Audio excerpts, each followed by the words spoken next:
Alors, bien le bonjour les amis, soyez les bienvenus dans cette vidéo consacrée à un de mes abonnés qui m'a demandé de comment créer une séquence, dans le fond, d'images.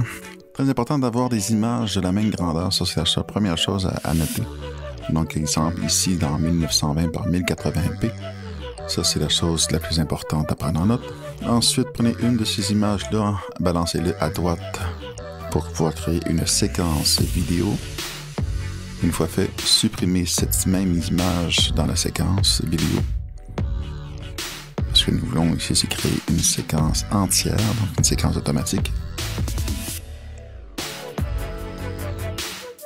Suite à cela, très important, avant de créer votre séquence automatique, par les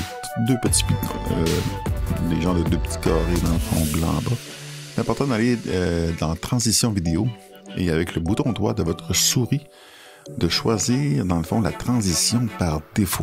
Ça, c'est très important et vous allez comprendre pourquoi dans un instant. Une fois que ça va être fait, dans le fond, vous avez tout simplement à aller en bas et cliquer sur les deux petits carrés blancs. Je vais le fermer ici pour vous montrer encore de nouveau, juste ici.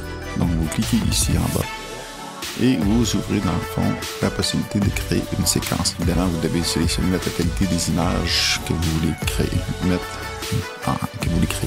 avec laquelle plutôt vous voulez créer votre séquence. Et ensuite, vous allez paramétrer tout simplement comme vous voulez. Très important de laisser la case en bas cochée, dans le fond, de choisir la transition par défaut.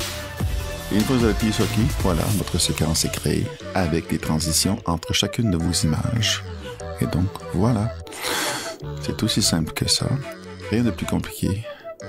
Mais combien intéressant quand on veut créer une séquence rapide avec, évidemment, une transition entre chacune de vos images. Une fois que ceci va être terminé, donc vous pourrez ensuite, évidemment, enregistrer votre vidéo, évidemment, en passant toujours de la même façon par exporter média.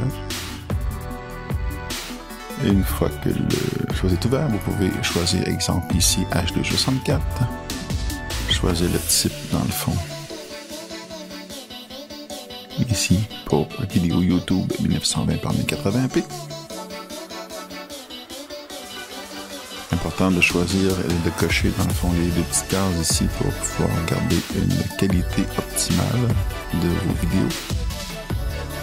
Et ici aussi, dans cette partie-là, par défaut, c'est 16, mais vous pouvez le descendre jusqu'à 8 si vous le désirez, pour réduire dans le fond la quantité de megs que prendra votre vidéo. Mais par défaut, je vous suggère de le laisser à 16 pour garder une bonne qualité d'image. Une fois c'est fait, vous allez juste enregistrer votre vidéo. Et voilà, c'est terminé. C'était pas plus compliqué que ça. Et vous avez la possibilité ainsi de créer des séquences vidéo rapides avec évidemment des transitions entre chacune de ces images. Alors sur ce, je vous souhaite de passer une belle soirée. Au revoir.